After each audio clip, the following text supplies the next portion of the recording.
Hello everyone, myself Sneha Shah from LG Institute of Engineering and Technology from the Department of Electronics and Communication Engineering. Today I will explain you about different structures of discrete time system from the subject of digital signal processing. The first structure is, in the last session we have discussed about the direct form structure. In this we have already explained that direct form 1 and direct form 2 structure, and we have derived that the direct form 2 structure has an advantage of number of memory locations are reduced. Now we will use this direct form 2 structure to designing the cascade form structure, and the next form structure is parallel form structure. So to design these two types of structure we will use the direct form 2 structure.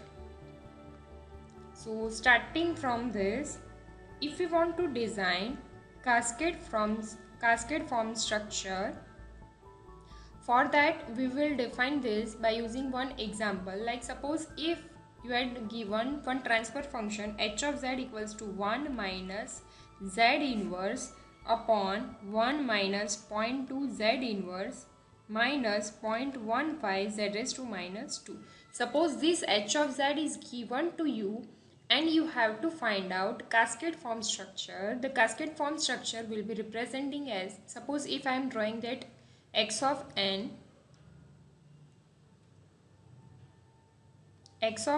is input, it is given to any system, it will gives you the output as y of n, right? Now this transfer function will representing as h. It is representing in terms of h of z. This will divide into two parts or more than two parts if we will representing this in terms of cascade form. So if we will representing it in terms of cascade form, it will representing it as h1 of z and h2 of z. So if we will draw that this h of z will gets divided into two parts, like h1 of z, output of it will given to the h2 of z, so it will gives you the output as y of n, or we can say that in terms of z it will be representing as x, y of z, and the input is x of z. So we can represent this h of z, it's a cascade form of this two. It means h of z will representing it as h1 of z into h2 of z. So this h of z will representing in this form h1 of z into h2 of z. So for this, the first rule is that this z inverse, the denominator part, we will divide it into two parts. If we will find out the denominator's two roots, then it will be found by using two poles p1 and p2 by using the equation minus b plus or minus under root b square minus 4ac upon 2a. Now what is value of b? B equals to minus 0.2. So minus p equals to minus minus plus 0.2 plus or minus under root 0.2 square minus 4 a equals to 1 and c equals to minus 0.50. Divide by 2 into a equals to 1, so 2 into 1. If we will simplify this, the answer will be 0.5 and the second term is minus 0.3. So if we will representing this denominator part, it will be representing like numerator part is as it is. The denominator part will gets divided into 1 minus pole 1, means 1 minus 0.5 z inverse, and the second part is 1 plus point, because this one is minus 0.3, so over here we will write plus 0.3 z inverse. So this is the final value of h of z. Now this h of z will give divided into two parts, h1 of z and h2 of z. Suppose if we will taking this term as h1 of z, so this second term will becomes h2 of z. So we will representing it in terms of h1 of z and h2 of z like this. So for this, first of all we will writing that h1, let we are taking h1 of z equals to 1 minus z inverse upon 1 minus 0.5 Z inverse, and H2 of Z equals to 1 upon the second term, 1 plus 0.3 Z inverse. Now using direct form 2 structure, if we will representing this H1 of Z, H1 of Z will representing like this. Direct form 2 structure is plus Z inverse plus, right?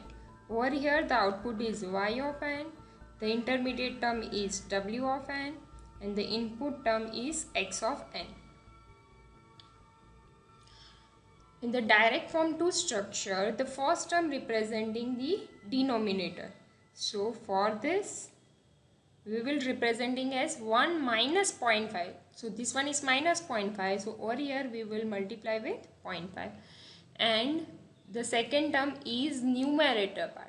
And the numerator part, this term is minus 1. So over here we will multiply it with minus 1. This gets added with this term. So this one is the representation of H1 of Z. Now if we are representing H2 of Z, H2 of Z will representing like this. X of n is given as input, output is Y of n. First of all, we will representing it in terms of denominator. So denominator part is 1 plus 0.3. So over here we will representing it as a minus 0.3. And there is no numerator part, so this will representing simply by 1. Now this one is H1 of Z and this one is H2 of Z. Now in the cascade form, H1 is applied to H2, it will gives you the output. So we have to represent it in terms of output of H1 is given to input of H2. So finally we will represent this signal in cascade form as X of n. This will be representing first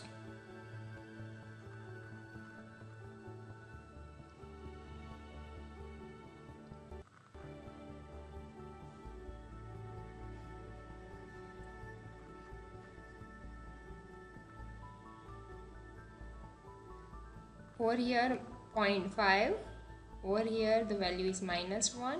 Output of first stage is given to the input of second stage. Second stage is plus and then Z inverse. So plus and then Z inverse. And from this we will get output. So this one is H1 of Z, this one is H2 of Z, and cascade is overall H of Z.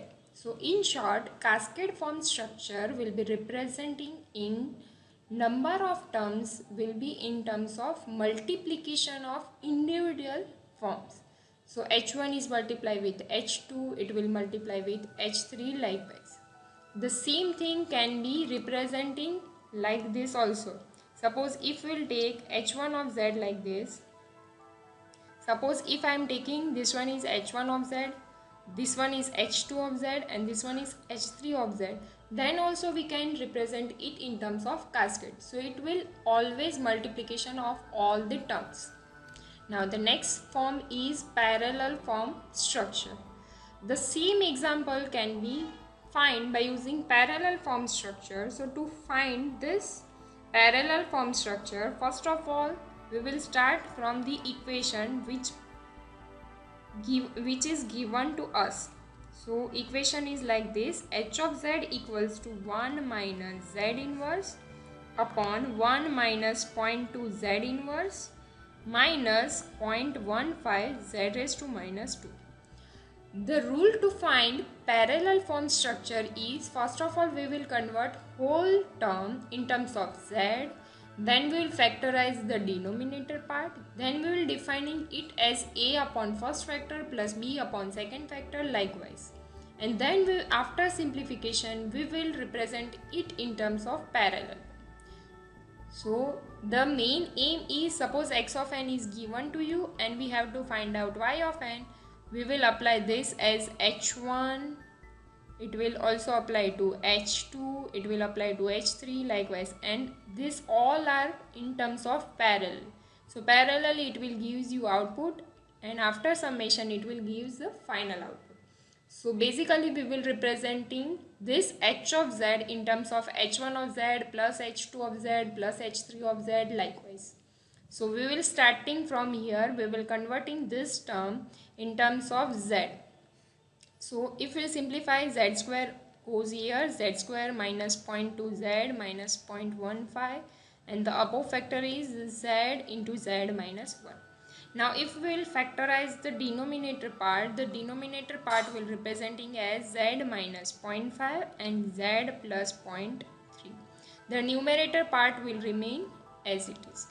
Now suppose if we'll find out h of z upon z, then this z goes below here. So this factor will representing z minus 1 upon z minus 0.5 into z plus 0.3.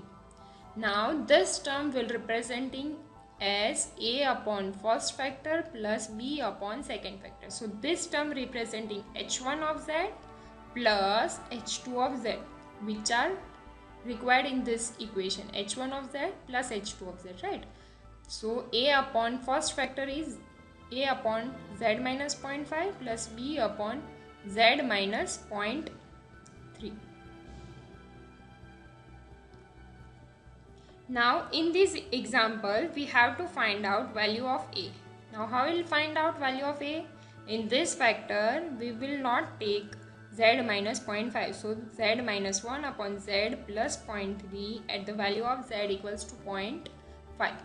So if we'll put this value 0.5 minus 1 upon 0.5 plus 0.3, this will gives you the output as minus 0.625. Similarly, if we will find out value of b equals to z minus 1 upon, we will not taking this factor, right? So it will giving you output as z minus 0.5 at z equals to minus 0.3.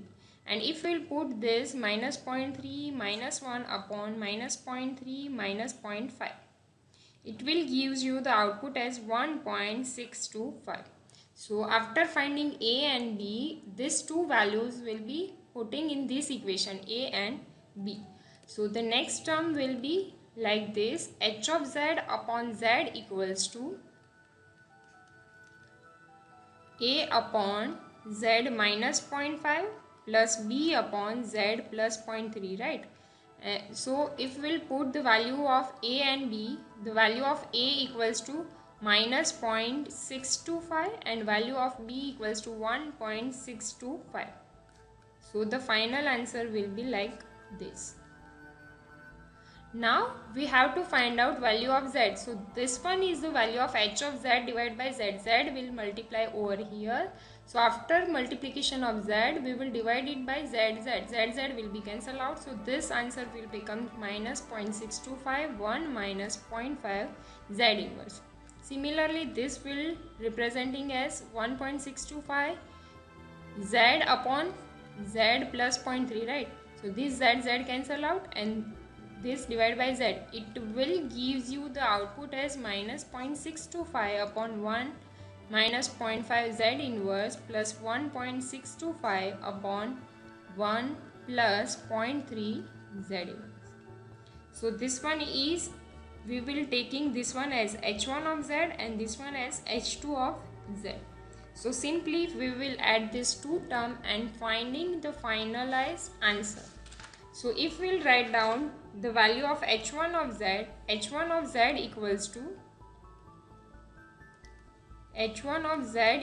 to minus 0.625 upon 1 minus 0.5 z inverse, right? Similarly, h2 of z equals to 1.625 upon 1 plus 0.3 z inverse. Now if we are representing these two terms, then the final answer will be like this. X of n is given to you. This 2 will be representing as h1 of z. Over here we will representing h2 of z. Output, parallel output is given to the summing point. It will gives you the output as y of n. So h1 of z will representing over here by using direct form 2 structure. Now h1 of z equals to this First of all, we will representing the denominator part, means 1 minus 0.5 z inverse. 1 minus 0.5, it means it will gives you the 1 and 0.5 two constant multipliers. So we will representing like this, plus and z inverse. In this we will applying minus 0.5, because of minus 0.5 we will take 0.5, and this will be multiplied with minus 0.625. Now similarly, this input signal x of n is given to the h2 of z. This one is h1 of z, right? Now we will apply the same thing on the h2 of z. So if we will take h2 of z, in the h2 of z we will representing it as a z inverse. This gets adding with plus, and over here the value is minus 0.3 because we have taken the plus 0.3. And what is the value of constant multiplier? 1.625. So over here we will representing it in terms of 0.625. So over here we will multiply it with 1.625. Now these two parts get added with adder, which will gives you the output as y of n. So simply we have representing the whole structure in the parallel form. h1 of z will be added with h2 of z. Now the next point is flow graph representation. Now what is flow graph representation? Flow graph representation means any form of structure can be representing in terms of signal flow graph. Now how will representing this signal flow graph? It is generally representing like, suppose if I am drawing one structure, like suppose if I am taking x of n, this one is plus, over here suppose if we are taking z inverse, over here suppose if we are taking 5, over here plus, minus 3, this one is y of n output. From here if we will take z inverse, suppose over here we will take minus 0.5. Suppose if I have taken this structure, this will be representing in terms of flow graph as input x of n is as it is, output y of n is as it is. This summing points are representing by nodes. So two summing points, so we have representing it as two nodes. This node is representing by node only. From here z inverse will representing like this, z inverse. Over here the value is 5, so it will representing as it is. Over here another summing point, so over here we will take summing point. From this we have to take minus 0.5, and over here we have to take another z inverse. So it will look like this. Now this minus 3 will representing like minus 3, and it will adding with this node. So this structure is considered as flow graph representation. It shows the flow of the block diagram. Now the next point is transposed form. Now what is transposed form? Transposed form means if we will reversing the input and output, then how will representing it? If we will representing input and output, then the direction of the nodes will be changed. Like suppose if we will take this diagram, flow graph diagram, right? I am drawing the same diagram over here. Then if we will take x of n, over here there are 3 nodes. Here we have taken z inverse, over here we have taken 5. From this